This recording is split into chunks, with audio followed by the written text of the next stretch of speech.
Okay, welcome to BITNA, Bangladesh Information Technology Network of North America, our monthly webinar podcast series. It is that we arrange this session. Today, we are sitting down with Nafis Azad, a founder who started building companies at very early age, right? And successfully founded and exited multiple ventures.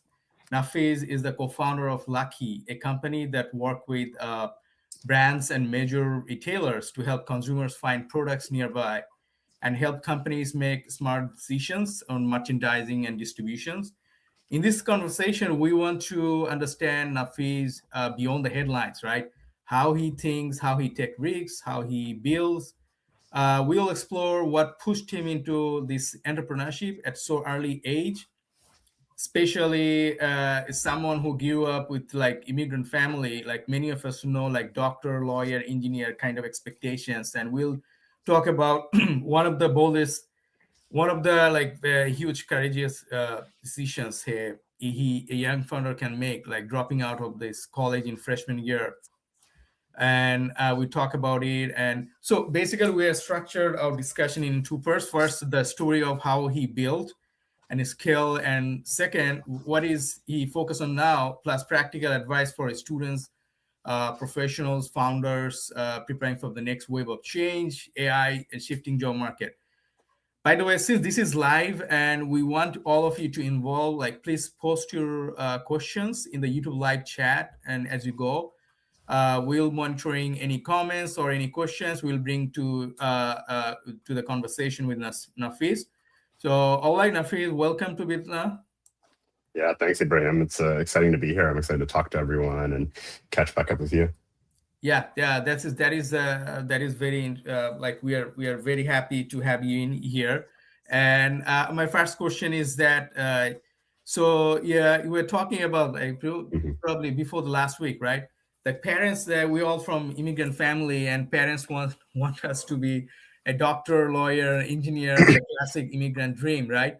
So, was there a single moment in your childhood that you decided, oh no, I'm going to be an entrepreneur. I'm going to found new companies, right? I'm founder of new companies, or you gradually somewhat develop this kind of instinct or like dream of founding companies.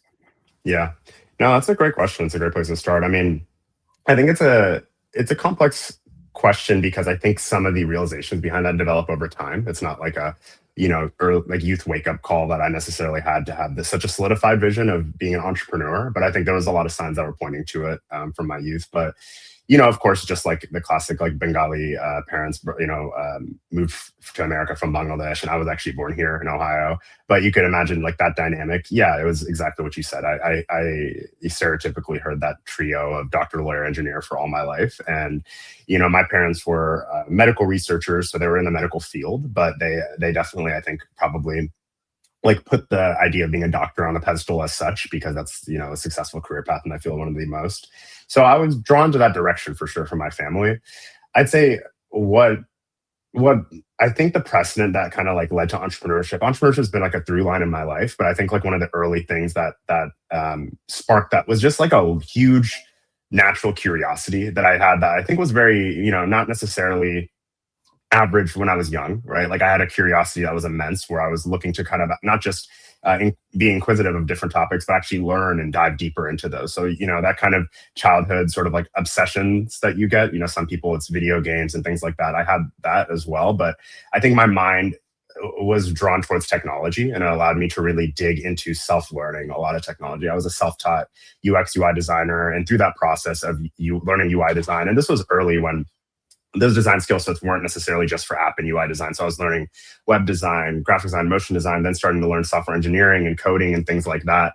And I think like the general, kind of analysis or the conclusion behind that kind of led me to become an entrepreneur was just this idea of like freedom, of learning and doing things that were not structured or given to me to learn. And I think the second that I got addicted to that, which was, learning things on my own, seeing the production of those things on my own, kind of like starting to carve out my own path and like indulge in my own curiosity, I think that's like a little bit of the precedent that allowed me to really unfold into entrepreneurship once that became a little bit clearer to me, maybe in my late teenage years.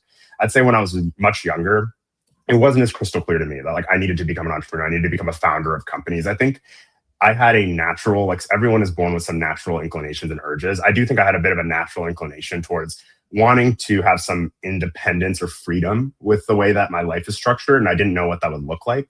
But I do believe that, that natural curiosity that kind of developed for me at a young age and the things that I pursued, it made it easy to transition to entrepreneurship at a certain point, because even those design skills that I learned as a hobby, eventually you realize that these are marketable skills. And I was freelancing and selling my services online at 13, 14, 15 years old. Well, that was my first business, right? So at that point, I think that natural curiosity led me to discover entrepreneurship rather than me having this fixation on entrepreneurship before I experienced it. I think I naturally kind of like found it. But once I did find it, it was really hard for me to reconcile again, sort of stepping back into a structured path when I'd already found some success in an unstructured path. I like structure in different aspects, but I think, the actual idea of entrepreneurship and like the inherent risk, but like the creative and freedom, the opportunity around creativity and freedom around it was like really attractive to me and really addictive to me in a sense after I'd already stumbled upon it. Yeah, that's good. That's good. I really like that idea of the freedom. And by the way, you're talking about like 13 or 14 years old, right? So you believe you started a software company at that time, and most of the people like that they're playing games or thinking about what to play, those kind of things. So what exactly the problem at that very early age that you are trying to solve, and what kind of experience that you achieved that you normally people cannot learn in a classroom environment that time? I'd say it's interesting because, when I was that young, I didn't really start technically like a software startup. I didn't feel like I had those capabilities. And it's funny because I never felt um, very prodigious. Like I didn't feel like I was any sort of prodigy at that age because, when I was that young, you would rarely, but sometimes see young people at that age actually doing really amazing things, like starting companies. What I was more so doing at that really young age was like learning skills for the sake of indulging in my curiosity and then learning and then kind of naturally stumbling into how to market those things. And I think that that's actually very accurate to like where I point young people towards when I meet them today, whether it's, I have a cousin that's younger, or I have tons of young people that come to me for mentorship, especially because my story did start very young. And I tend to point them in that same direction. It's less about this, fundamental insight that I could start this big company. I didn't have that until I was older, like maybe the confidence to say I was probably a founder before I fully stepped into the personality and identity of a founder. And I locked that in as the thing that I'm going to do every day, no matter what. But at a young age, I just indulged really deeply in curiosity to kind of like develop new hobbies and skill sets that were in line with things that I think were really like important. For example, if I wanted to be into technology, so that include these design skills, so that include learning about product and software engineering. I had the ability to kind of like freelance because I had really tactical skills, and so that was its own kind of business. But I think that as a youth, what I really push people towards though is indulging in that curiosity. I think a lot of young people, like you said, I mean, it's okay to play video games and have fun. It for sure is, but I think that a lot of young people feel as though they have like really lofty goals, especially the younger generation today. They're even bigger goals than I had when I was young. But they actually, I feel like, have more trouble understanding how they can engage with those goals early on. I think they look at it as a very analog thing, like, oh, one day I'll be able to work this job that's going to make me a lot of money. But they don't really see this really long kind of like snowball of activities that could occur for a decade before that dream role, that dream career kind of actually unfolds. So I really encourage young people to go through, like, I think that process that I naturally went through, which was engaging with things that I just simply found interesting. I do think I had a bit of a gut check to make sure that they're useful things to learn. They're not just like crazy, random fun hobbies, but they actually like fit within a bigger picture of, like whether it's like web design, UI design, software development. Obviously, they play an important role within the ecosystem even 15, 20 years ago when I was learning it. But more so than anything, I think that natural curiosity kind of builds the framework to continue discovering, to continue like taking ideas forward. So you can have options in your future, whether it's, you want to have a structured career path, then you have a lot more experience. You're not just starting from square one, chasing a salary. You actually have a passion that you develop through practicing this over time. Or if you're an entrepreneur, you need the ability to fixate on an idea and take it from idea or a thought into something really tangible. And having some practice doing that as a young person, or even just, you don't need to be young, even in your free time, right? And it's kind of beautiful because I think that skill set of experimenting, prototyping with ideas, just creating for the sake of creating, that it's a lot more freeing when you're doing it when you're young, because there isn't this idea of this big payday. You're actually creating because you're passionate about it. It is something that's been unlocked in today's society, right? With AI and the way that you can prototype new ideas, the way that I've taught my younger cousin who hadn't had, he was going to school for pre-med. He started getting a passion asking me about AI. Well, I started really teaching him and showing him how to vibe code, and he's prototyping apps, and he's actually building workflows and automations. And that was things that if I was a young person that had never been introduced to technology, it would take years to get to the point where you could get something to production like that. Now, a young person can actually go from thought to production within a couple of days if they focus. So I think that it's less about, this realization moment of, oh, I could do something great with myself, but it's kind of getting back to first principles, like the basics of, can you be obsessed with creating things? I think anyone that's willing to put time, long amounts of time into just passionately creating for their own benefit, they're going to find a way to utilize that in the real world, or they're going to be way more ahead of people that are trying to get an outcome in the real world just for money, not for the sake of actually creating something interesting or have some passion for building. Yeah, we have a quick question. We just got a question from one of our participants, Saraf Talukdar, and that is, what is one of the biggest risks that you had to take, and are you going to take that same risks if you look back, right? Would you have taken the same risks if you look back? What do you think? There's so many ways to answer that, because I guess the risks, your sensitivity to risk rises over time, but then the weight of the risk you're taking get deeper, so it's hard to weigh, right? But I'd say, I mean, the easiest thing to talk about is probably when I made the decision to drop out of college and focus on business. I think that's because I didn't have any predicated tolerance to risk built out. I haven't had enough end-to-end cycles of risk, leverage, and then seeing success with that risk and seeing that outsized reward of success around risk. It was just the first big risk that I took that really it was, I think I read this, I forgot the exact quote, but something that Bezos said about, there's doors that you can, I believe it was Bezos, there's doors that you can open and you can reopen, and there's doors that you can close and they stay closed, right? And it's really important to be aware of those things as you make decisions in life. And that's kind of like an analogy to risk, right? Managing risk in your life. I'd say you could say that dropping out of college is the former for many people, or that you could walk away, you could come back, you maintain that optionality. I think for me, because of what we had just talked about, right? I had experienced maybe a lot of entrepreneurial creative energy before I had entered college. And again, I think kids these days some of them are even more advanced than me. They're so entrepreneurial at a young age. So I'm sure they resonate with us a lot. But once I went to college, that shift back into a really dramatic structure where I had already felt like maybe I had worked my way around the structure of, my grade school sort of years to build all these things in my free time, late nights, and become something different than just, what my high school degree entailed.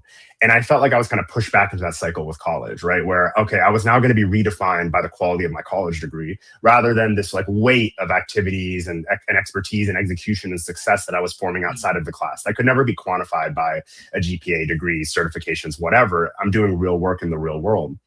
And I think ultimately that feeling that I had for my grade school years, which was I had finally achieved some sort of validation and unstructured learning, it immediately created this dissonance for me once I got into college, right? So this was a risk that I took solely based off of, I guess you could say it's deep amounts of intuition, right? You have a good understanding of, I was 18, 19 years old. I had a decent understanding of what I could tolerate, but I didn't have a good perspective of my capabilities to know what I was going to achieve by going down a path. So it was really high risk. I know we were going to talk about it in detail, but I can talk about it a little bit more right now. My journey of actually deciding to drop out of college was not something that was, I'd say, emotional or impulsive though. And I think that's something that I try to communicate to people because especially, now I'm older, I'm almost 30 now, but when I was younger and I wasn't, successful at 21, 22, a lot of the questions I got was solely around, should I drop out of college so I can be like you? And my answer is, it's not that simple. I just told you a story where I'd been working on these skills for 10 years before I entered college almost, right? Mhm. And I had been marketing myself freelance, competitive with adults that were doing design work and building websites for a decade. And I was competing with them at 16 years old. And this wasn't all by plan, but it just had happened to go that way. So by the time that I was in college, and I realized I was going to get pushed into this structured environment where I was going to learn at a pace where I'd already maybe achieved far higher velocity of learning on my own, and success around that. And I already have tasted the capability of earning real money doing that. Then it did make, I think there is a certain type of logical sense it made for me to drop out to pursue that. You could argue if I wanted to do something greater with, have a certain different level of certifications or get a computer science degree because I wanted the security of a computer science degree to get an engineering job. There's definitely an argument that my parents tried to make, around those things. Right. But Yeah.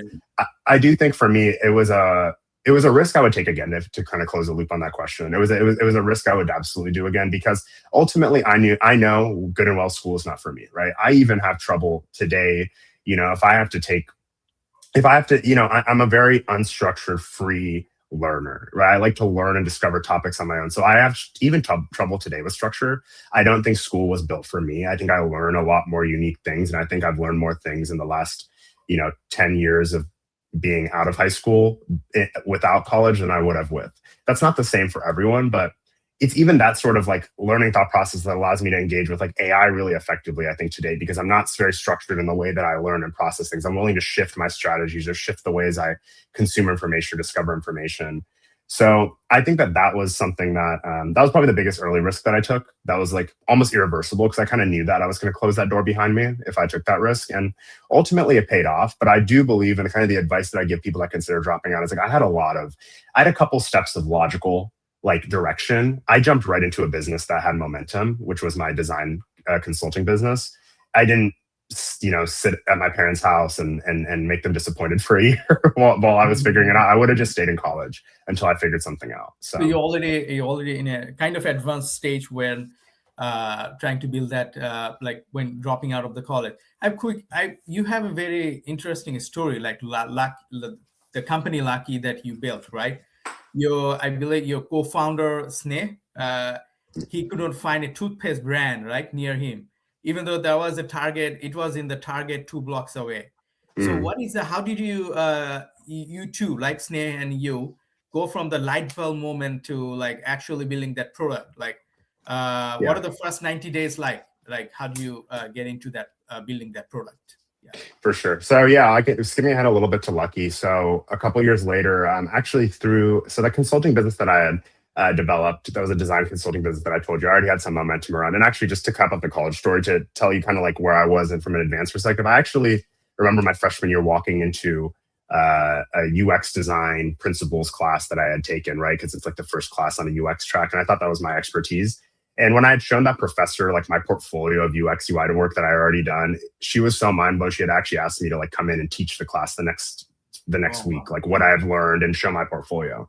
So, that was kind of like when you say I had kind of walked in a little bit advanced, that was always the story I remember that made me realize, I probably developed a skill set that it wasn't aware to me how marketable it was.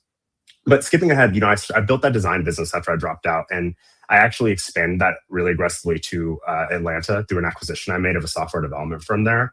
And so I was like maybe 21. I had acquired a software engineering firm, small firm, but we had kind of combined forces and acquired an office in Atlanta. And through there, I met my co-founder for Lucky, Sneh. He was based in that ecosystem, and he was really focused on the startup ecosystem as well, working on an accelerator. And so, the first 90 days is really like a first 9 months when you think about the way that like a relationship forms between co-founders, right? So it's like we meet, and I think we both looked at ourselves as people in similar phases of our career. We were both, done with school. He had finished Georgia Tech. I had dropped out, but we were both kind of like deep within the startup community. Me with my business, him working at an accelerator. And what we had quickly realized was like, hey, we're in a similar stage of our career, and we are both kind of in the day-to-day business and helping other startups succeed, whether it's an accelerator or a consulting firm. And, that's a really, really fun set of experience because you gain this like kind of agnostic understanding of the problem startups face, and you relate to these problems. And definitely as like a young person, you kind of want to be in the driver's seat after a while of, okay, I like helping you with your problems, but if I help you enough, that probably means I can suffer the problem myself to an extent. And that's kind of what we believed. And that's kind of like our our click together at the same time to say, like, we both want to actually step forward to become venture founders. I was a founder of a business, but not a venture backed kind of scalable product business, like a startup per se.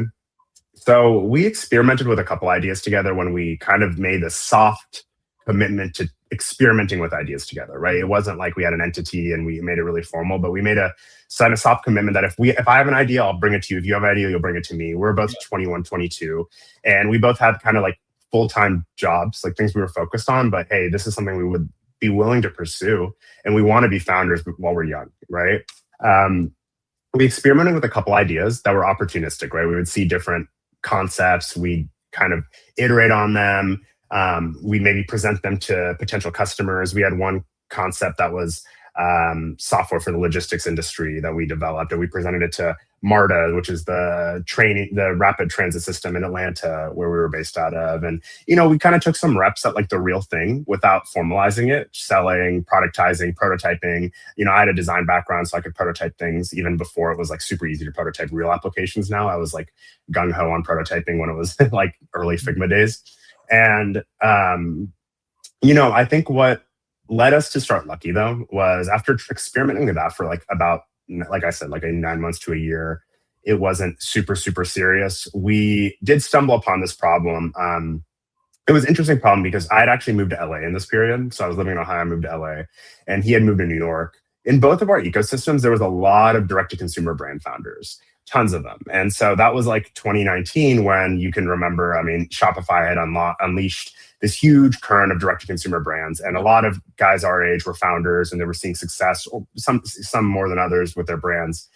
At the same time, that kind of anecdotal story that you mentioned from the Forbes article that me and Snake talk about, that was kind of like a real story that was combined with like input from our friends, right? Where it was this realization that so many products that were sold direct to consumer had done this immense like effort in marketing to us as consumers. So we had a really strong understanding of the brand identity and we wanted to purchase this product, but everything was kind of like satisfactory for a while, where we were satisfied just purchasing direct to consumer, waiting for the shipping. That was just kind of how we expected to engage with new brands, right? They were all D2C, they weren't in retail yet. Well, a switch flipped at a certain point where all those direct-to-consumer brands that had a lot of success, they hit the ceiling, and then you get to a point where you have to expand into retail. And so this was like an interesting dynamic where there was like a lot of brands that had so much brand recognition, even more than the legacy brands at that point. But the average consumer had just no idea the retail distribution that those brands had maybe like newly achieved as they gained into maturity. So imagine that you're a brand that you did $100 million in revenue, direct to consumer. Now you're in Target and Walmart. And that's like your next growth. That's your belief that you're going to get from 100 million to $1 billion in those retail touch points. But all of your marketing is centric to, hey, here's direct to consumer. Buying direct to consumer, we have this verticalized technology of Shopify where all the data points are really, really well organized and consolidated. And then when they expand to retail, it's like a completely different strategy. The data points are completely fragmented. The communication's completely different. And how do you communicate to this customer that's used to going to your website to buying that, hey, I don't want you to do this. I need you to realize there's Target near you and you can buy this product at Target. And if you don't buy it at Target enough, they're probably going to pull us off the shelf, right? Like that's another big factor. So the first 90 days actually were like, let's just say the first chapter that this was very interesting because it was a pure prototyping phase. This was a business, Lucky at scale, which we can talk about. After this was a business that required extremely sophisticated enterprise partnerships, proprietary data to power, and that's what gave us our moat at scale. But you can't prototype a moat, right? You can't prototype data partnerships and enterprise data deals. You can't. So it really early days of our product was testing the thesis with a very, very soft prototype. So our thesis as a whole with Lucky was if we can create pathways for consumers to discover retail availability while they're shopping on D2C funnels. So when you're running normal direct-to-consumer advertising or you have your direct-to-consumer website, how do you create information? How do you create connections? And how do you actually create data-driven pathways to drive that traffic into retail? That was kind of like our first product thesis. And like I mentioned, to do it at scale, we kind of did realize we needed real retail partnerships. What we actually did is we prototyped this in a very interesting way. I was living in LA and we went to a couple of our buddies that ran direct to consumer brands. This was during COVID where all of their business was obviously fully direct to consumer. And even if they had small retail touch points, they had kind of like, maybe compressed over COVID. Towards the tail end of COVID, like early 2021, we reached out to some of these direct-to-consumer brands and we said, listen, we've partnered with, in LA, it was really shut down. So they only had like gyms and spas and stuff like that were open. We said, we're partnering with these physical gyms and spas, and we're actually going to stand up product shelves. So we're going to put shelves in the gyms and spas, and we're going to put your direct-to-consumer products on the shelf. And then off of your advertising and your direct-to-consumer website, we're going to track their location. And if they're in LA, we're going to let them know, hey, you can actually buy this product for pickup at this retail store. So kind of creating retail distribution in a very like micro dynamic, really for the purpose of proving that there's a customer demand to get product locally, whether it's urgency, whether it's convenience. And so we tested this model where I actually drove around LA in my car and I dropped off products and tested this. And what we had seen was just an immense amount of data back demand. Like we got so much demand on that tool that we weren't even able to keep up with it on the shelf.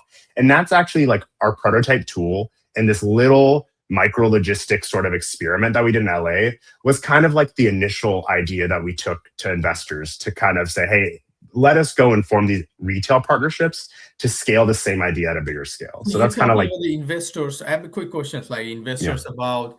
So you also started to do some outreach to investors. Like what did you do? Like cold emails, like warm intros, conferences, or what worked best for you? Like how did you reach out to those investors and talk with them? Yeah. So with our, we kind of focused most of our fundraise. We had fundraised consistently through the business, but I'd say our biggest round was our seed round. I actually did, before we had sold the company, I actually did do all the work to raise a Series A and got a term sheet, but we just never took it. But with our seed round, that was the hardest, right? Like a seed round is really hard to kind of close. We had a pre-seed accelerator round before that. So that's one thing to think about, right? Accelerators are like even more popular today than they were 10 years ago when I started Lucky, or 8 years ago, whatever. And so accelerators is such a great way to build like a little bit of credibility and get your foot in the door. There's tons of accelerators that's not Y Combinator. That can be like a really good way to start. So we went to a very niche accelerator in Memphis, Tennessee that required us to actually live and have presence in Memphis, Tennessee for the summer. That was interesting, but ultimately what it did do is it allowed my co-founder to go full-time. So my co-founder went full-time before I did. And we just had enough a little trickle of funding to do some hiring, scale the prototype up a little bit further, but just begin the process to actually communicate and start pitching. So first of all, fundraising is difficult. And I think reps, practice is super important. So another thing the accelerator did for us is just give us a sounding board to practice our pitch a bunch of times and kind of encourage us to go down the path that I advise everyone, which is search your network at first as much as you can to find angel investors, VCs that are friendly, that you can almost practice for. I'm not necessarily saying these are, and this is assuming you're a first time founder like me, right? That doesn't have a lot of leverage. I think if you can find friendly investors that you could pitch and practice your pitch, that's really important. When you hear these statistical numbers, to close one round, you should be having 500 conversations. Those are surprisingly accurate. I probably talked to hundreds of investors to close our seed round. And it's not that simple though. It's not it's not like I had 200 due diligence processes. It's the first 50 people you talk to, they may be friendlies, they may not be the right fit, they may help you prepare, they may introduce you to someone that's more expert in your industry, that gives you a better layer of kind of communication or positioning that actually makes more sense. I remember at one point we had an investor that was very expert in commerce that gave us a really strong narrative, and he wasn't interested in investing. And I actually, all the way up until we sold the company, I always told him he should invest because he was the person that passed on our round, but we got connected to him through mutual people. I always kind of communicate. So in that time, Nafis, you have a huge success, right? You guys raised around $3 million seed round, right, from Unusual Ventures. Yeah. Can you talk about what exactly that was a huge success in seed round, right? What exactly you did in the pitch room or the products and everything that really get into that huge amount of seed round funding? I think it's that's kind of what I was trying to say with the practice. It's almost I feel as though by the time we had that conversation, I wasn't performing in any lens, right? I didn't feel like there was some special pitch I gave. I feel like my casual pitch had become so refined that it was actually just accurate. I do believe your pitch at first is very inaccurate. Your pitch is a concept that's developed in an echo chamber. So it's two layers of inaccuracies that need to be steered and refined. And so like the hundreds of conversations I had, whether it's with real investors that were interested or friendly investors that were giving us feedback, it just refined these layers of narrative of checking our assumptions that weren't maybe as strong. Or you might have this entire pitch where you feel like the strongest point is the product, but someone might come to you and say, listen, your product's going to change. Your business model is actually really interesting. You can have a flywheel off your business model that investors are going to love. And so pointing us in the directions, like, as a first-time founder, you don't know VC well. You don't know what venture capitalists actually are interested in. There's information on the internet where they'll say, hey, show up to a VC. Like we did the basics, like the important basic stuff. We had a great demo. We would show the demo. We wouldn't have a boring pitch deck. We would have a well-organized, well-designed pitch deck. We wouldn't talk them through the pitch deck. We would have more of a conversation with the investors. Like these are things that I learned through the process that were just fundamentals to pitching that I think, if you're going through pitch competitions and you're kind of doing it at a more like collegiate level, then you're probably a little bit more robotic and you're kind of it's a conversation. An investor, ultimately Unusual Ventures, right? Let's focus on the fund that actually invested us at first. That investor understands, and this is something I realized as I finally raised money, they understand they are betting on you and they're betting on your assumptions. They're not betting that everything in your deck is actually correct. So people sometimes make the mistake of showing up with their deck and having like a perfect performative presentation around every step of their deck. Mm-hmm. Unfortunately, a really smart seed investor is really good at parsing like what are you projecting and what's like your fundamental capabilities you have leverage around. I think if you learn to communicate better around like, hey, I know I have leverage here. So you think the communication is the main point. A lot of people, I think that's a very important point because a lot of people like founders, we tend to get overwhelmed with like pitch deck. Oh, we want to make the pitch deck like perfect and looking shiny and everything. I mean, listen, I came from a design background, so my pitch deck looked damn good. It looked very good. So I think that I don't want to act like I skipped those steps, but those are elementary steps. Those are prerequisites. Have a good looking pitch deck as a prerequisite. Have a well organized data room as a prerequisite. Have 100 reps of practice with your friends, family, investors, and stuff like that as a prerequisite. But what happens in the pitch room is a conversation. It's a conversation between the investors as they believe in the leverage that you bring to the table through your intellect, through the capabilities, or the traction you put in thus far to this venture. And trust me, like our investors, I realize with maturity in the industry, any smart investor, if you as an investor are looking at a pitch deck and thinking this is a business plan, I think that's foolish. I think any smart investor understands that a pitch deck is a projection. It's an idea of what we can accomplish, and the details are meant to change. So sometimes I think investors or founders go into that room really structured on convincing you that every side of the pitch deck is accurate. No, this is the business model that'll work. Trust me. No, this product that I only spent 2 months prototyping. This is the product that's going to be $1 billion product. Okay. That's not really the conversation, right? Yeah.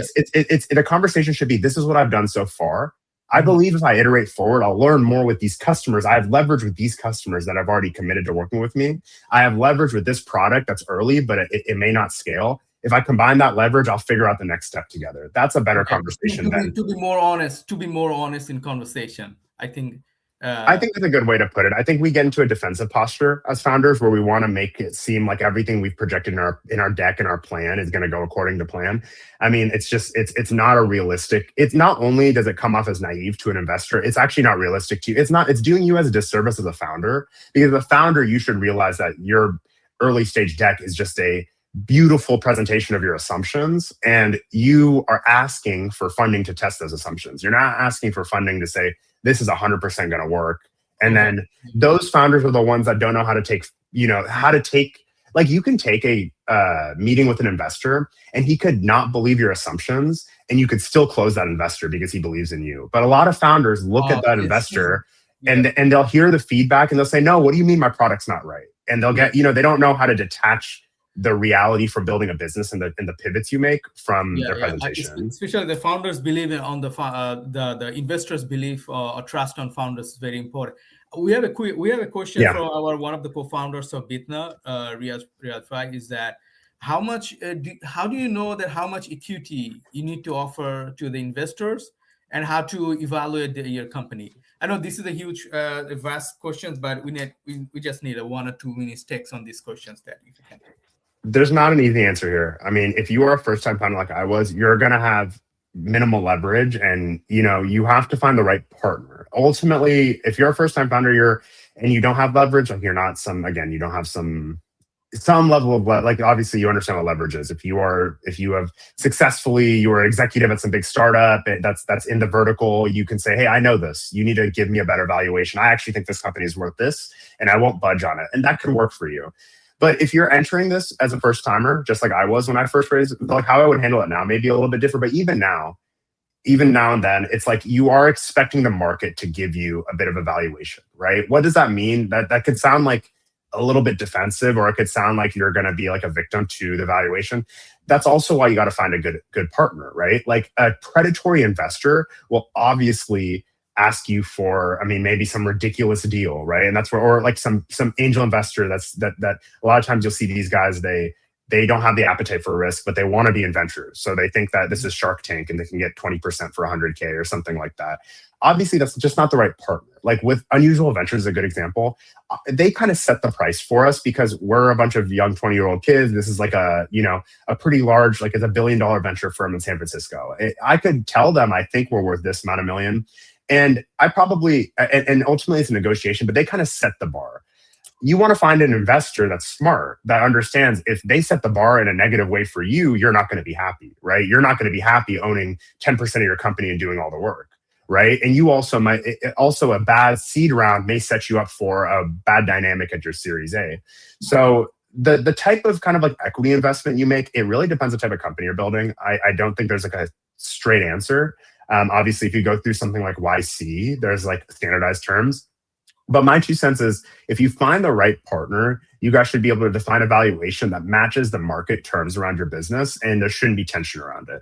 Both parties should be incentivized to match the market. Obviously, you'll be incentivized to hold a little bit more equity. They'll be incentivized to ask for a little bit more equity. But generally, you should be circling around the market. So I feel as though when we raised our seed round, I feel like we raised it right around the market. And we were able to kind of just have a conversation that was around maybe like delta of 1 or 2 million with our investors, not a delta of 5 to 10 million where it was hard to reconcile. But I think we found the right partner, right? Before I closed Unusual, we had interest from people that were trying to value us at like maybe like 5, 6 million. That wasn't the right price for us. So we just had to, we just had to pass on those. So finding the right partner is important. So let's talk about a little bit future, Nafis, is that that Elon Musk recently talked about that we're going to have AGI within next 36 months. So like everybody is kind of fear more. Like a lot of people, like especially in the tech or IT, they are kind of in a uncertain like situations, right? So for someone, think about someone in the 30s or 40s who was kind of in their mid-career in IT or software, right? What should you are in a stage, you can see a lot of things on a different angle. What should they be doing right now to stay relevant in the job market? Like what kind of thoughts going on in your mind in this? Yeah, this is a tough question. This is a complex question, should I say. It's something everyone's thinking about. Even myself as an entrepreneur, right? Like ultimately I could say I'm an entrepreneur and I'm not like as sensitive to the job market, but like any business that I build has to be defensible as well. So I'd say right now, like, it's probably, things kind of happen a little bit gradually, right? So it's important for us to pay attention to what's happening around the curve. And I'm absolutely trying to look at the macro of things, but we don't want to, there's kind of like small steps that we can start taking today to like prepare ourselves for the future. I think number one is just becoming very expert at AI today. I think we have to accept that this is the disruptive technology of this generation. I saw a Mark Andreessen podcast where he said, listen, this is 10 times bigger to me than .com and internet. And he said, this is as big to me as a semiconductor and trains, right? And so he I think when you think about the density, intensity of this, whether or not you are optimistic, skeptical, I think everyone does see a reality around it. Yeah. And even the skeptics, their skepticism is less, is AI useful? It's more, is AI good for humanity, right? I think people know it's going to like disrupt and be useful for things. Becoming expert at this stuff is what I'm doing, right? I sold my company in March of 2025. So the last year, I've been extremely, extremely busy experimenting with AI tools, getting more familiar with what AI does what, paying attention to the shifts in the market, right? We have this like informational type of AI that was extremely popular since like 2023 or whatever, since ChatGPT came out. Now we're getting into executional, operational grade agentic solutions. I'm utilizing some of this stuff, whether it's like OpenClaw or Claude Cowork, and I'm actually trying to create realistic automations for the work that I do. I'm trying to create processes where I can think and work alongside the AI to accelerate the work that I do. So I don't think there's like a one-shot drastic way to future-proof yourself in any environment, right? And I don't think even before AI came out, no one's job here was 100% secure, right? So it's like taking steps to just build durability, I think, is starting to audit what do you do at work? What's the value really provides? So to give some more tangible advice, like I would take a step back, depending on the role that you provide in your ecosystem. I think you got to evaluate the value of that role, not just the steps, but like what are you actually providing to the business? So if you're an engineer, you're providing, you're deploying products to production. It's not as simple as you're just writing code, because in like a world of agentic solutions, these simple skill-based tasks can be replaced really quickly. I think you have to audit the value you provide to businesses and understand how can you create like a more, when kind of the assumption I think we can make is like the standard for production, the standard for quality should rise over time with AI. So how can you make sure you're one of the ones that's setting the trend? You're on the frontier of like the acceleration of that productivity curve. So if you're, say, an engineer and you're tasked with, yes, you could say you write code, but realistically, you're tasked with getting products to the market and shipping products. Well, maybe it's important for you to learn when we are launching a new product idea, maybe I can be someone that now shows up with a prototype, because taking ideas from idea to PRD to design to code is now a lot more fluid with AI. So I would show a lot more value by showing up with a prototype that I am then going to use Claude Code to assist me to code. And I know that if you're a real engineer, like there's a lot of layers to taking a AI assisted code set to production, but that's the direction things are moving into. I think the reality though, and there was a study that just came out about this, is workers, like for people that are knowledge workers, which we're all knowledge workers in some way, whether you're an entrepreneur or an employee of a company, knowledge workers are now getting, I think the stat was like 120, 140% more productive, the ones that are really utilizing AI. Yeah. So you just don't, that delta is going to feel really big between the people that are dedicated to innovating their workflows. And that might be behind the scenes. Maybe your company doesn't understand it yet, but maybe you are just showing up with 200% more output and people are impressed. But the delta is going to become big, because once someone in your organization is going to show up with 200% more output, and if you're lagging behind on learning how to utilize AI tools today, then you'll be, that's you're talking about 150% delta to productivity, right? So I think it's just really important to, in all the work that I do, I do feel as though I'm about 2x more productive than I was 2 years ago. In all the work that I do, AI assisted, I don't think the quality has dropped. And I'm hoping that goes to 5x, 10x through my lifetime. I don't want that acceleration to stop. Basically, I think I really like that. Like, rather than getting driven by fear, right? The thriving more, like, rather, how can I actually use AI to make my jobs like more valuable, like make my skill like 2 times, 3 times better, right? So everybody, like even I as a professor, researcher, academicians, engineers, whatever their field, they can use AI in their field to 10x, 20x productivity, bring that kind of productivity in this case. We have one question. So we have one of our co-founders is that if AI is this kind of disruptive, like how can somebody ensure their products is not just a feature, right?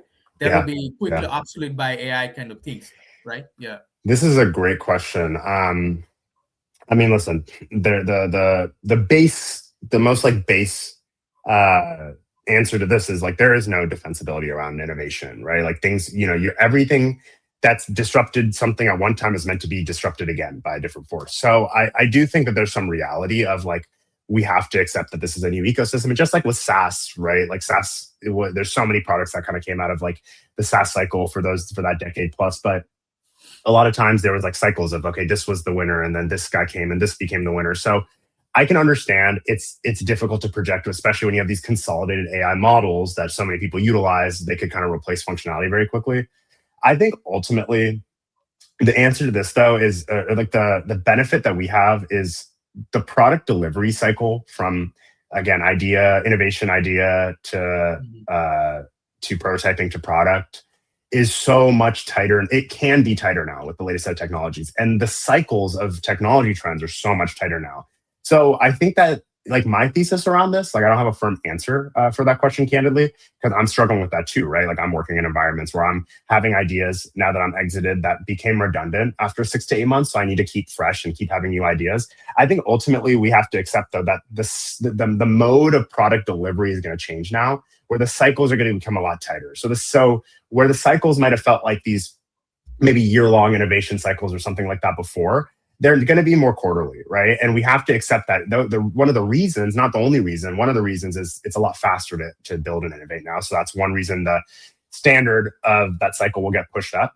But the second reason is exactly what the question pointed towards, which is the pace of innovation is at a breathtaking speed right now, right? And so when Opus 4.87 could come out and create like a new set of, not only is it like there's two ways to look at this. Like every AI update is deprecating and disrupting a set of functionality that exists today. And so yes, you may have to get back to the drawing board and get back on that fast product iteration cycle so you don't get left behind. But you also have to realize too, you have to look at the ceiling. Every model update is increasing the surface of things that we can build. So the last Claude update probably birthed 1,000 new companies, right? Because how many people are now building like execution grade products or operational agents off of the latest Claude update that simply could not exist before?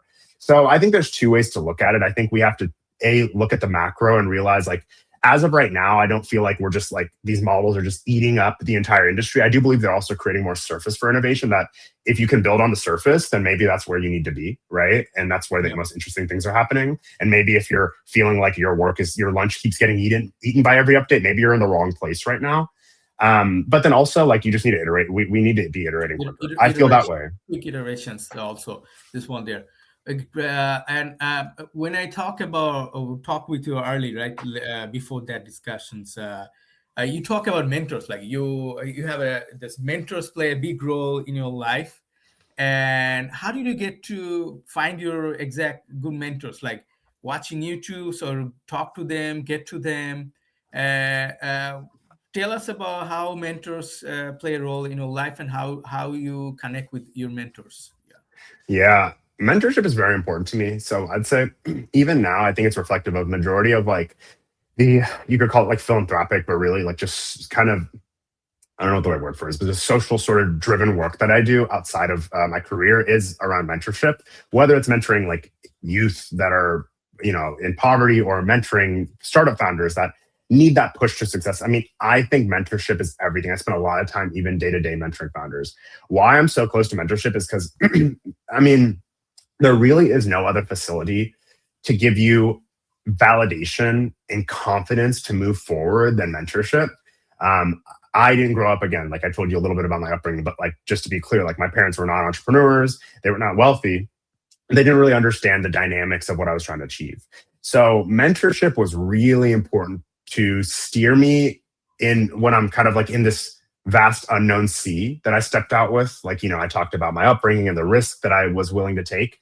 But, it sounds good, but in reality, it's kind of this like open sea without a map, right? And so mentorship was always kind of like guiding me towards, hey, but to be more specific though, like I actually didn't have technology related mentors. And this is why I take mentorship so close to heart. My mentors were very personal to me. I had friends, I had a couple friends growing up that, their dads, their fathers were like really successful entrepreneurs, and they quickly kind of realized, I think just hearing from their sons what I was into, that I was someone that was kind of heading towards the entrepreneurship track. And I never forced them to do this. To this day, it was something that, you can only look at it as them paying it forward. But these are people that took unique interests in me and pushed me. Listen, these are my friends' dads. They pulled me aside, about 2 or 3 people, and would let me know, hey, you are heading in the right direction. I heard you want to be an entrepreneur. I'm an entrepreneur. And these 3 people were like the wealthiest people that I knew in my community, and they were all entrepreneurs. So, of course, I knew doctors and lawyers, but these 3 people, they had gigantic mansions and all these things, and they were all entrepreneurs, right? Mm-hmm. So it was very validating for them to come to me and say, hey, that thing that you have in your head, which is you want to have this bigger vision for yourself. And I had that too. And no one believed in me too. But I want you to know you're meant for it. You're smarter than I was when I was your age. If I could do it, you could do it. These are the things that they all told me. I had one of them tell me when I was considering dropping out of college, and he said, I went to college for 5 years. If I would have done what you did, I'd be 5 years richer today. That's what he told me. Okay. So it's like everyone has their own ways of mentoring.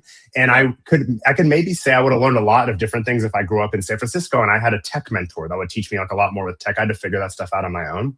But I think I appreciate mentorship so much because I got it in this untraditional way that wasn't a traditional career mentor. It wasn't like my boss mentored me. It was just these older people that were willing to take time out of their busy day to believe in me and push me forward and give me advice. And some of these people I still call for advice today. So I try to do that same thing to people, but that's kind of my take on mentorship. It's to help people here that are looking for mentors. I think you have to find people you look up to. And I always say, people help you when they see you help yourself. No one wants you calling them every week with your problems and complaining. That's what a lot of people do. That's how a lot of people pursue mentorship is they just do all these complaining and hey, I don't know what to do. What do you think I should do? I would go to these mentors and I would show them, they'd give me advice. I'd go work on it quietly. I'd make something myself and I would show them, hey, look, I built the thing I said I would. What do you think I should do now? And they would then be living vicariously through me. They would be excited seeing my progress and want to help me more. Yeah. So we have a very good question, Nafis. This is amazing because you started like before COVID, like back in 2019 or 18. That time was kind of different. Like the questions is that if you were starting a new product again today from a scratch at this time with the AI and everything, what do you do build differently to win the market at this time? This is the time 2026. Yeah. I have some good thoughts here. I am experimenting with new projects now, right? So I have some hands-on experience with this question. I haven't, again, I just sold my company last year, so I haven't taken anything new to scale where I can tell you it worked or not. But right now, what I would do if I was starting, I mean, first of all, like the ecosystem shifting a lot. So I think that a lot of successful businesses sometimes get built in an echo chamber. Like you are such an expert at something, you see this glaring problem so pronounced and you become obsessed over it. That's kind of the story of entrepreneurship a lot of the times.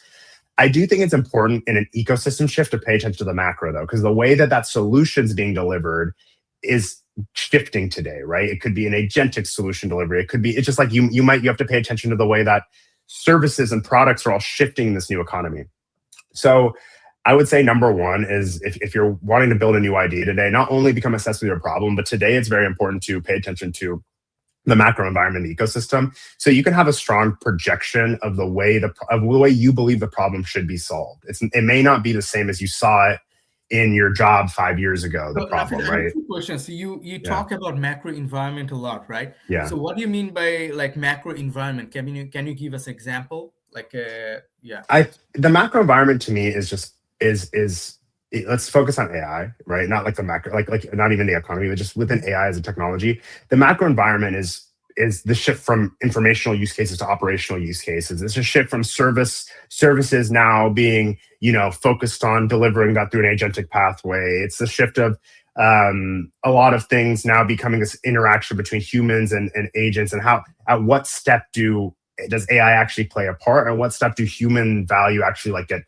exponentially amplified. It's what I was saying with, okay, if a model update could actually create a new surface of technology that we didn't predict before. So I think it's very important if you're going to be a builder in today's day and age to basically, I'll say it this way, like I always say, just the surface is changing. Like we have like the real estate of which we believe we can build on top of, and that's shifting today with AI. So if you're not paying attention to the macro, which is like, that could be the latest tools that you need to be utilizing. That could be the modality of which companies are adopting technology like the one that you want to build. Like these things are shifting more now than ever.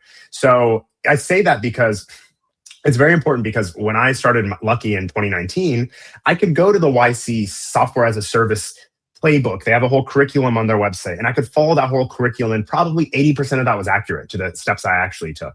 I don't think that curriculum is the same curriculum for today's AI go-to-market, for example, or product market fit. You have two things you want to achieve with a new business: product market fit and success in go-to-market. And those two things are dramatically different today than they were before.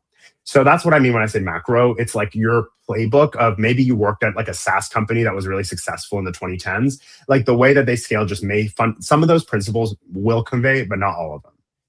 From there, I think the prototyping and stuff I was talking about earlier. I mean, it would be foolish now to take that traditional path of, you want to kind of like bootstrap it and kind of build like a like it's a slow bootstrapping process is kind of what was like prescribed to us before. You find a co-founder, you start to build a piece together, you get a little bit of customer feedback here, you raise a little bit of money.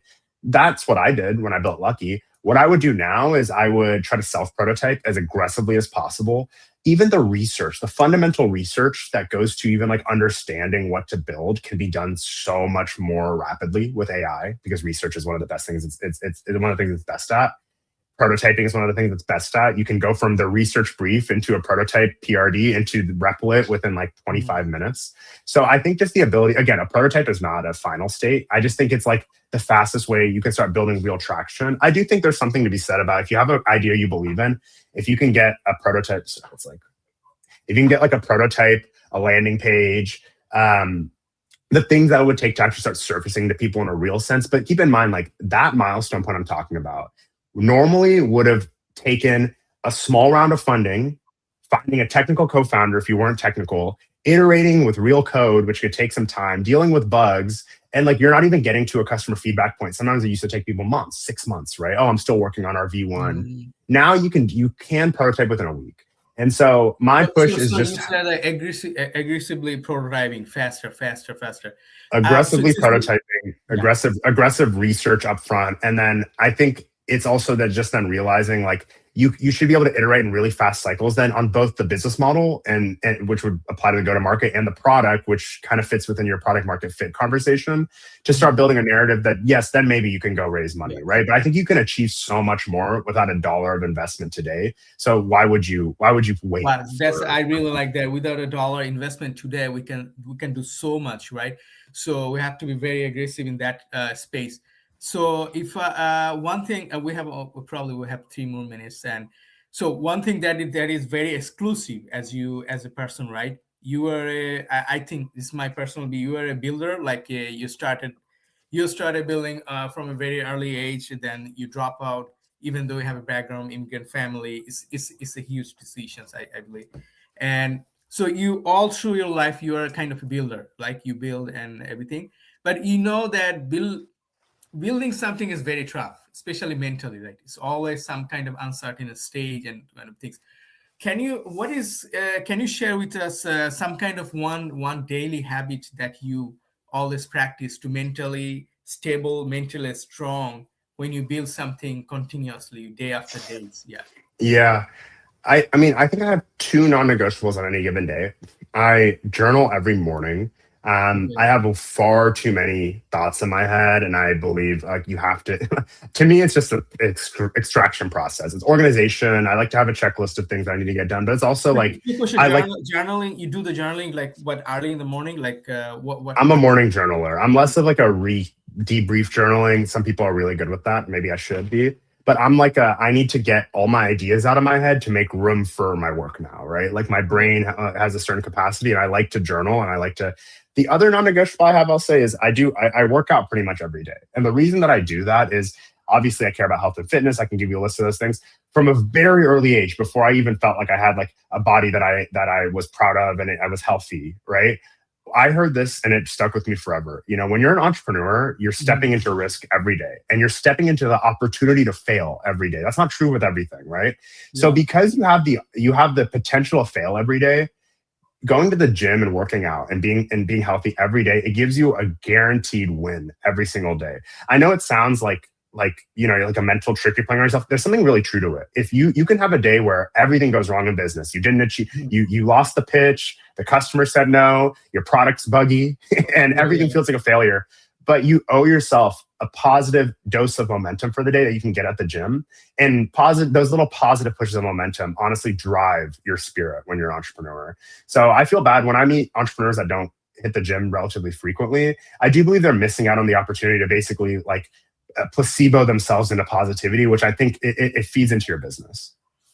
Yeah, that's really good. I really like this idea. We are kind of in finishing a stage of this interview. Thank you so much, Nafis, for coming to this, and we learned a lot of things, and especially you got some ideas for like people who are in the jobs, and especially what to look for in AI and everything. So probably future we probably can have some another interview for the second part. But thank you for coming. Thank you so much, Nafis. Yeah. Yeah, I really appreciate Ibrahim. And I would love if anyone, I really appreciate great questions. If anyone has any building a cool AI startup, if they want some advice, I'd be love to give you feedback. Please reach out to me on LinkedIn and let's stay in touch. Yeah. Thank you. Thank you so much. Thank you.